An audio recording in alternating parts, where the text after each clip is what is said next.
Neses, may bago tayong motor ngayon. Napakaganda nito. FKM Sleek 150. Silipin natin. Tara!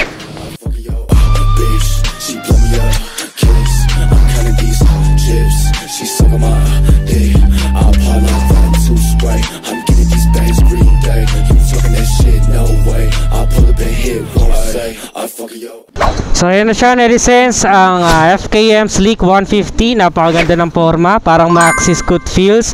Pero kung makikita niyo, meron pa rin siyang parang gulay board dito. Ibig sabihin, pwede ka pa rin maglagay ng mga gamit mo dyan. Meron siyang hooks dito. Equipped na rin siya with smart key system. Ibig sabihin, keyless na po siya. Ayan o, ito yung susi niya. Tapos naked handlebar din siya. Ang kagandahan dito, nasa kanya na yung mga kinahanap na katangian natin para sa mga 150cc scooters. Kagaya ng liquid cooling system at 4 valves engine, meaning to say hindi ka na mamangamba na baka mabitin ka sa hatak. Meron din siyang kakaibang ilaw. Ayan o, disenyo niya, hindi ka nakakasilaw sa nakakasalubong. LED na rin yan. May built-in na hazard din, napaka-effective. Ito din yung kanyang windshield, napakaganda, parang gradient. From kulay itim, nagkukulay puti. Astig na astig. Napakaganda din ng kanyang Euro Standard Sporty muffler. Ayan o, napakalaki ng muffler niyan.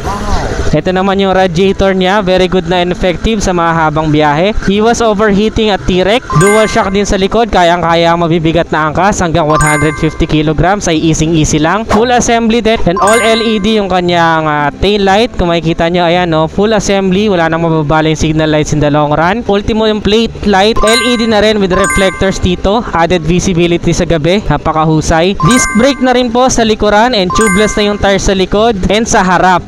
So 120/70 14 ang size sa likuran, and then sa harap meron tayong 100/80/14 sa harap, and disc brake na rin, napaka solid. Napakaganda rin ang kanyang design, may mga carbon, parang carbon look, plastic. Ayan yung kanyang kulay, gray, ang ganda ng pagka gray. Neat yung design niya kasi kung makikita nyo, naiipon lang dun yung dumi. Very minimalist, pero meron siyang mga inukit na part, napakaganda. Tapos parang carbon din dito. Meron din siyang cruising style kung gusto mo nandito yung paa mo kapag nangangalay ka na. Very comfortable talaga sa mahabang biyahe. Isama mo pa yung kanyang upuan na napaka-generous para sa driver maging sa angkas. Talagang parang umaandar na sofa. Minimalist lang yung kanyang Sleek 150 dito na emblem, naka-embossed. Tapos ang ganda rin ng kanyang tapakan ng angkas. Ayan o, alloy, solid na solid. Meron na din siyang built-in na bracket kung gusto mo magpalagay ng top box, magdadala ka ng maraming gamit, meron na rin siya. Yung kanya namang panel gauge ay semi-digital, meaning to say half analog, half digital. Nandiyan na lahat ng kailangan mo, speedometer, fuel gauge, at meron ding orasan. Yun yung pinakamahalaga. May passing light na rin siya na built-in. Ayan o, passing light na built-in. Pakita natin dito sa unahan. Ayan yung itsura niya. Tapos meron na rin siyang charger kung gusto mo mag-charge. USB ready na yung kanyang charger. Astig, di ba? And then meron pang console dito kung gusto mong safe yung mga cellphone mo, hindi mabasa, andyan pwede. And then may cigarette lighter pa sa loob.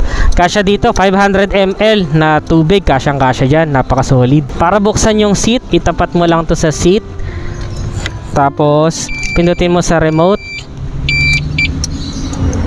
Ayan, bukas na yung seat niya.